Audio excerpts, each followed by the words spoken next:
Hello, welcome to another special edition of Afrinity Connect with me, Wilfred Adams. Big thank you to our dear viewers, followers, listeners, wherever you're joining us from. A warm welcome to you this special day, the first day in the month of the year 2020, first day in July. Yes. So, want to thank you all for joining us. Like I promised yesterday, we're going to be having exclusive couple of live interview today.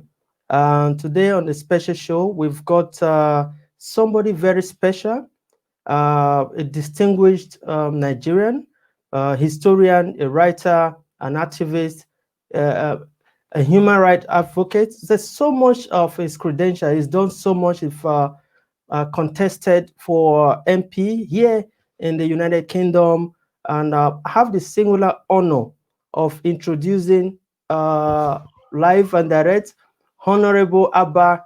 We call him Aba Kristilolu. How you doing this afternoon, sir? I'm fine, thank you very much. Thank you for having me on your show.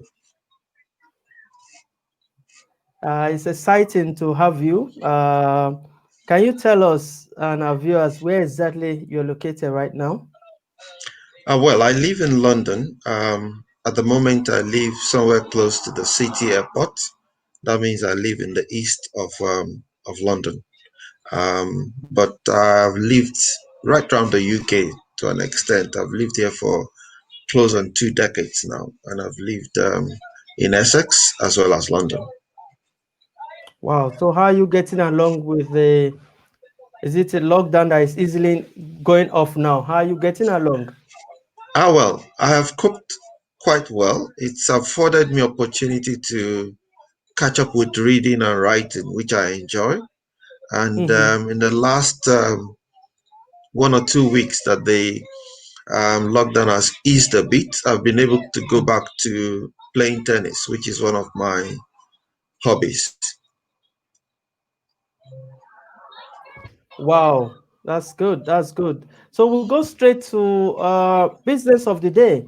How we want us to discuss very, very important topical issue. Like this show is about politics, it's about humanity, it's about so many things you can think of, entertainment. And I know you are a veteran, you've been into this political arena, you've been into historian for that matter. I know you've got a lot to share with us this afternoon. I would like to, I know you also, let me quickly make that introduction that you are the country manager for NRUF and TNN 2023 mandate. I know we'll explain that later.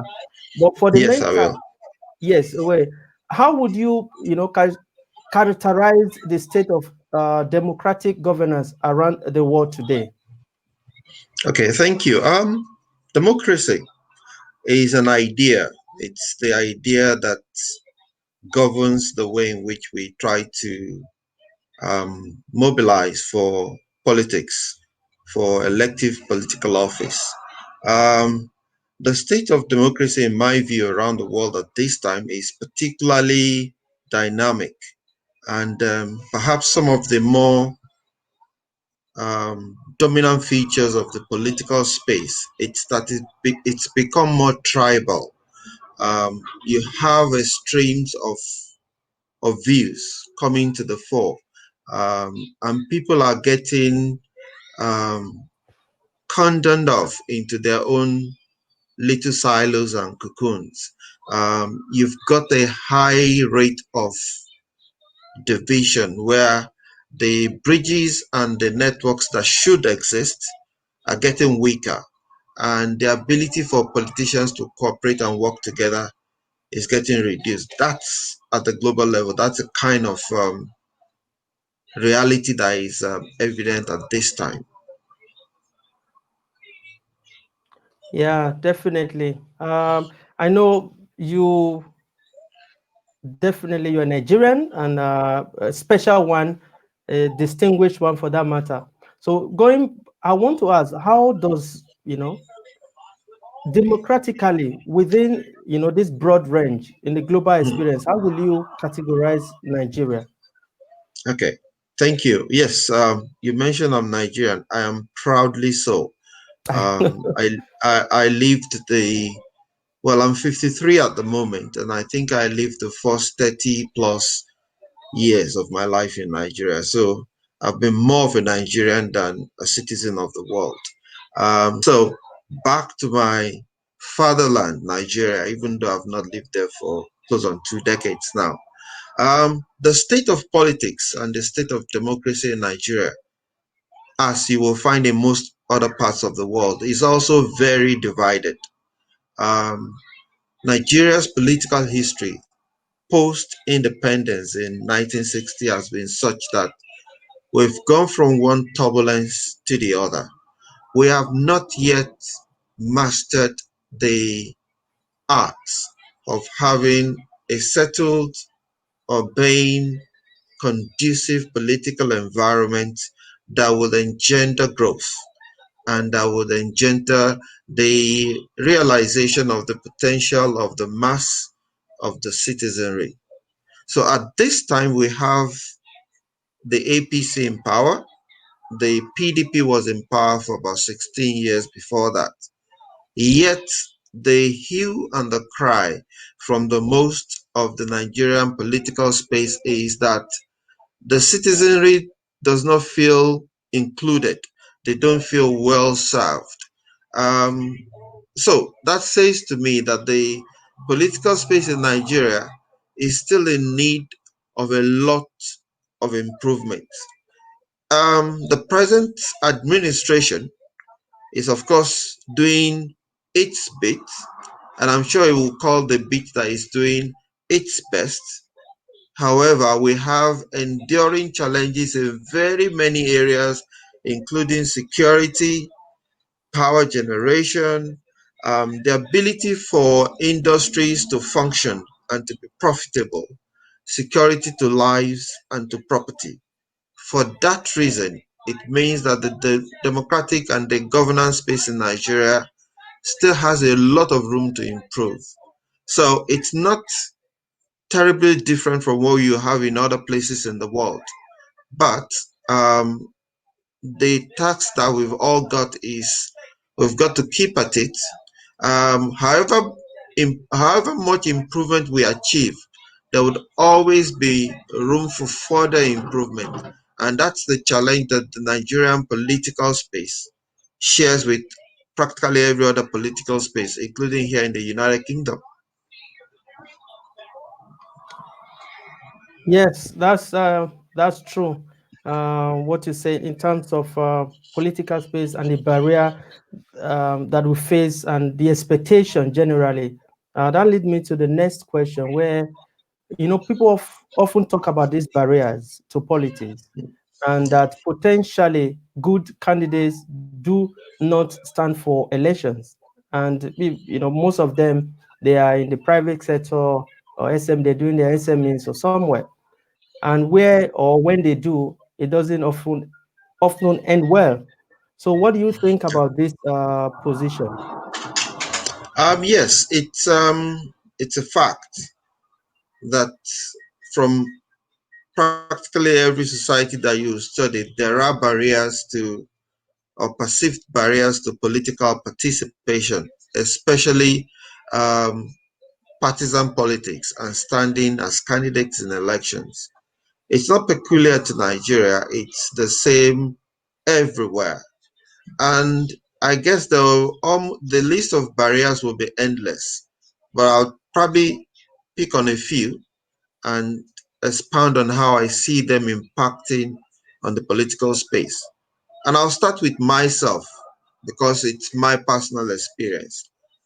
Until I decided to run for the office of an MP here in the UK in 2015, I was not a party political animal. In other words, I was, of course, interested in politics. I commented and analyzed politics, but I didn't deem it necessary or useful to become a member of a card carrying member of a political party and to contest for election.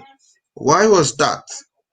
A part of that was from this feeling, an idea that I'm sure a lot of people share, that they've got more important things to do with their time than go into partisan politics. Mhm. The way partisan politics is played in most places, including here in the UK, it sometimes leaves rooms for things you probably will not enjoy.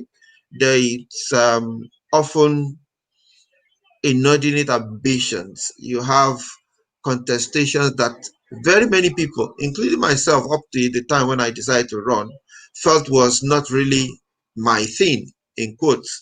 I thought, let others do the politics. I will do the research. I'll do the advocacy. I'll do issues that relate with trying to influence policy.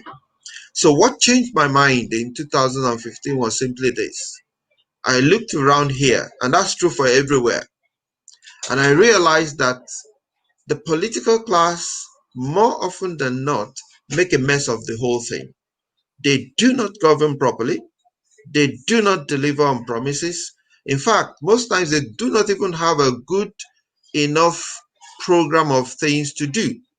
And I realized it dropped to me, it's like the penny dropped, and I realized for as long as you think you've got ideas that are good and will work, and you do not get involved, you will suffer the consequences of being ruled by people who you could better. And I don't say that with pride, I say that as a point of fact. And that's how I got involved. Interestingly, after I got involved and ran for office, it occurred to me that if I had tried much earlier in my life, it would have been better for everybody, including myself. So, the first major barrier to people standing as um, candidates in election is that they don't think it's for them. And I would like to use my experience to encourage people to torpedo that idea and change and get involved. The reason is, I think someone has said, if you say you're not interested in politics, politics is interested in you. So it does Wow. not matter whether you get involved or not, politics will govern your life. And when you do not get involved, your issues do not get examined at all. And again, if I may speak as somebody who comes from a minority community here in the United Kingdom, in a lot of instances, matters that pertain to the minority communities, including the black community, are not front burner.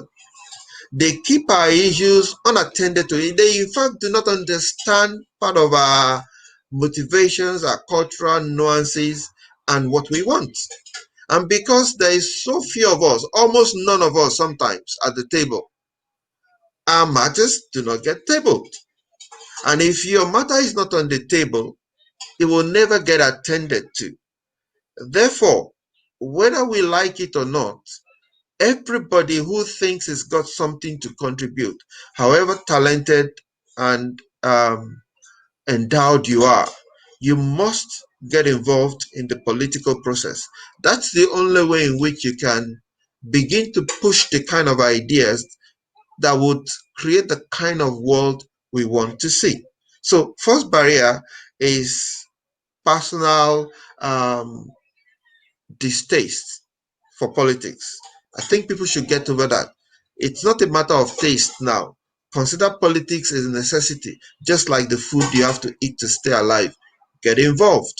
You don't necessarily have to stand for political office, however, but you will begin to influence whatever it is that is going on in the society that you live or the communities that you identify with by whatever reason. Another barrier that often faces people who want to go into politics is how they combine maybe their 9 to 5, day to day normal vocation with the Mm. demands of politics.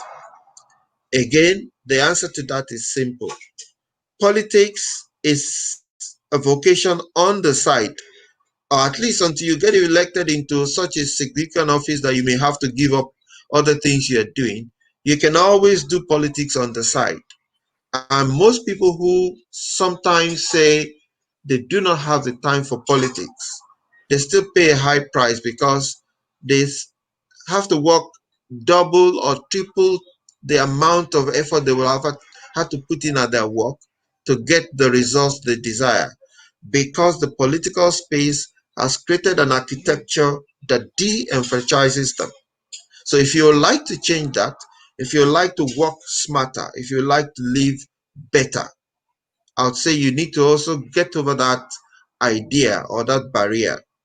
Another possible barrier is people have absolutely no idea where to start. The answer to that is that we need mentors. We need people who had gone before.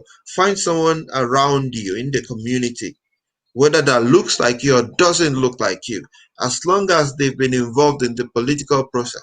Study them, and if they're accessible enough, approach them and get to see how you can get to become a part of the political process. And one of the first things you should be doing, and usually I hope nobody is not voting, but my experience tells me that there are a lot of people, especially of the black minority demographics. You ask them whether they vote, and they say no, they don't. If you do not exercise your political right to vote, you have voted nevertheless. When you do not cast your vote has by default gone to whoever it is you don't want to be in power. So if you've got somebody you prefer to be representing you, it is your duty to make sure that you exercise that right to say, yes, I'd like Adams to represent me because he speaks my language, because he espouses the kinds of ideas I like to see implemented. So people should get involved in voting.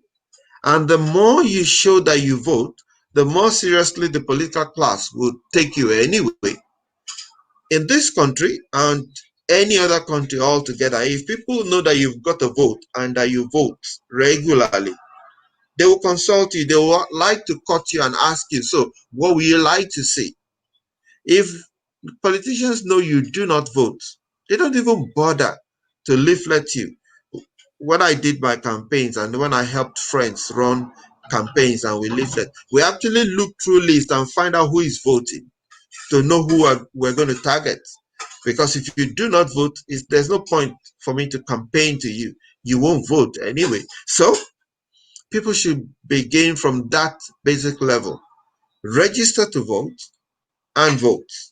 And then take it further if you are minded. And I will encourage everyone to join a political party, whichever one catches your fancy, and begin to participate in the arguments and the debates so you can fashion the kind of politics that you like to see. Also, there are issues of money. In this country, that's not so pronounced. There's a limit on how much you can spend in this country. If you go above the limit for campaigning for office, you will be disqualified. In Nigeria, however, we don't have that. So, in Nigeria and perhaps the United States and other places, the barrier that that creates is that it lends the political space to those who's got deep pockets, and that's not fair. The political space should not be ruled by money. The political space should be ruled by ideas. It should be ruled by ideas that says every single person matters, and every single person's rights to dream, to love, to fulfillment, and everything that you wish yourself is available. However, the barrier that money creates is that when the political space is dominated by those who can buy the vote, or influence the arts, or hijack the system, whichever way they do with the influence of money, it diminishes the quality of the governments that emerge. You end up with a government dominated by people who have bought the influence, and oftentimes those who have money before ideas, they are completely bereft of ideas.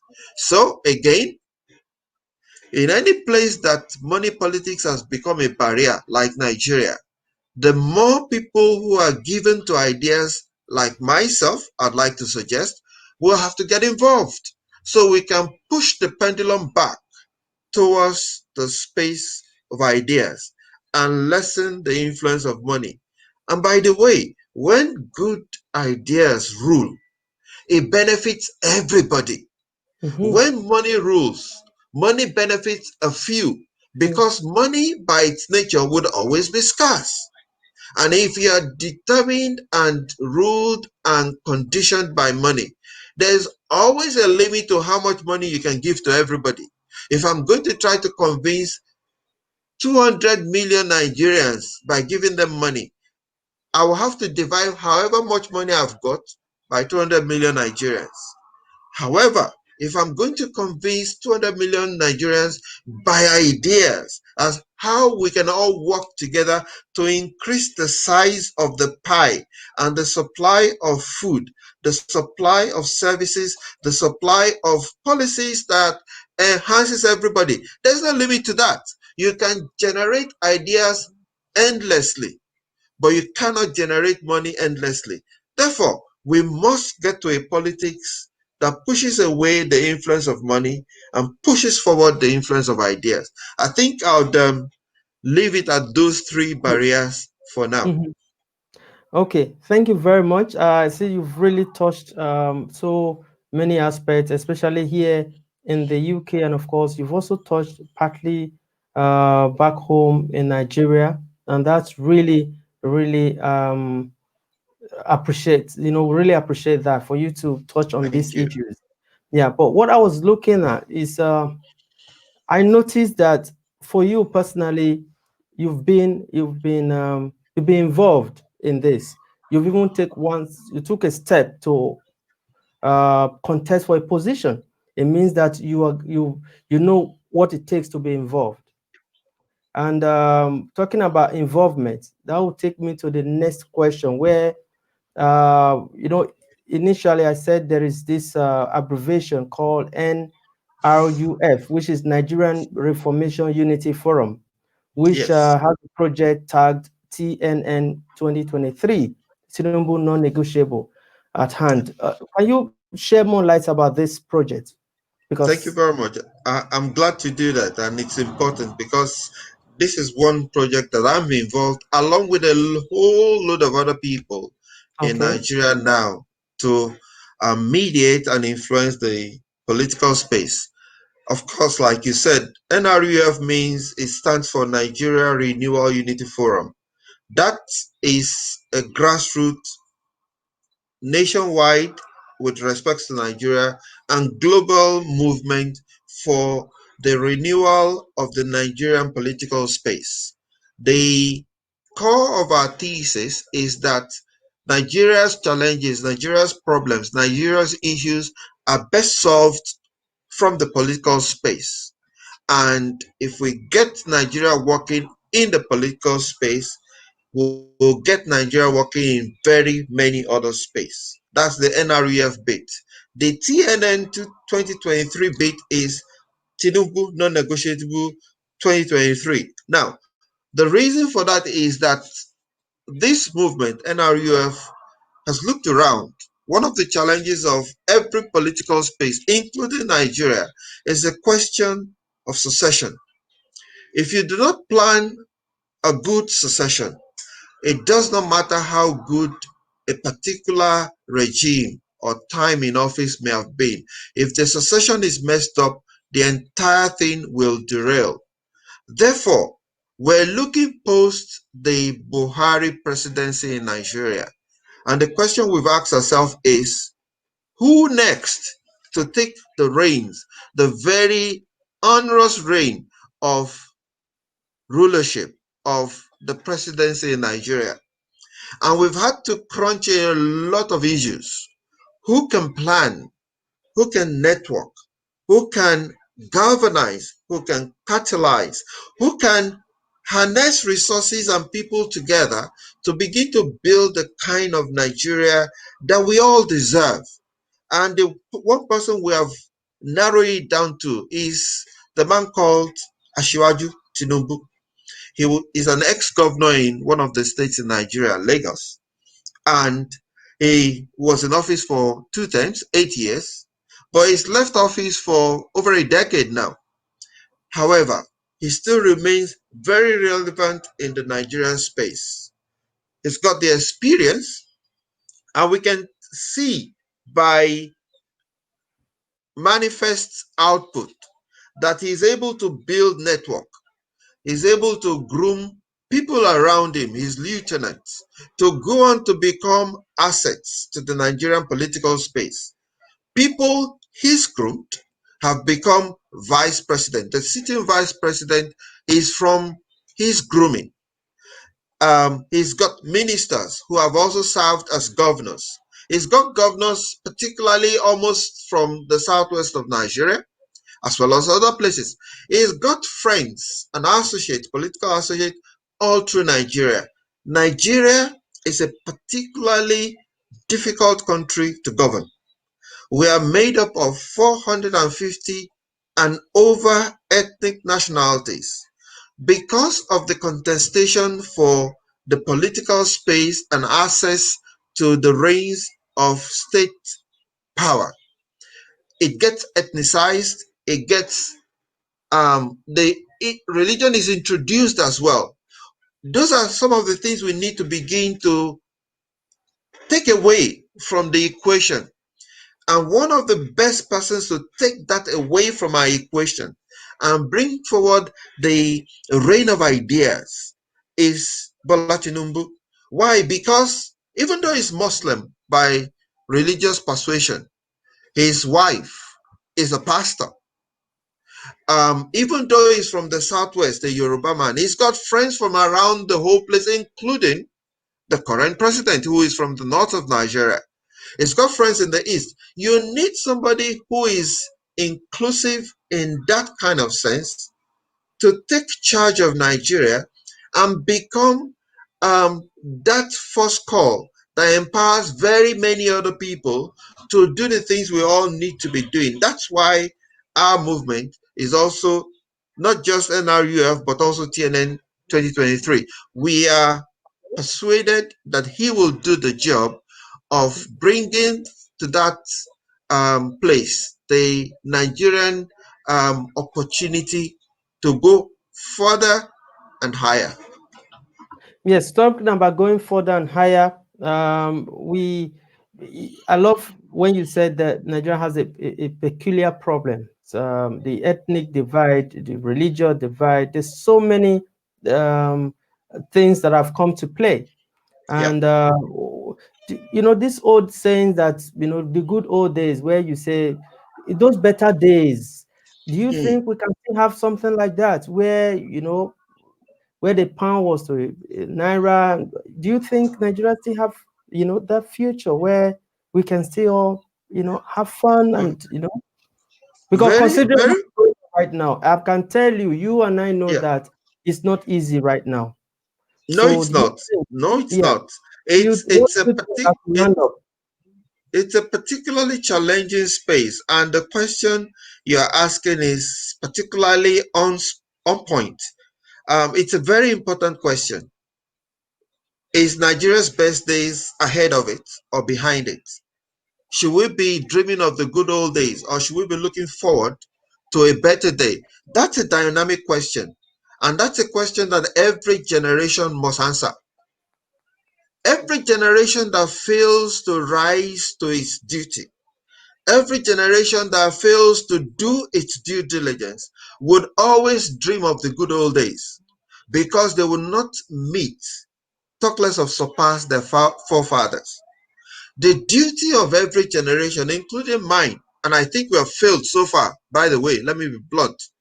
My generation has failed so far. We are still hankering to the good old days when we should be talking, we should be working for About the the future? much more glorious day that's to come in the future.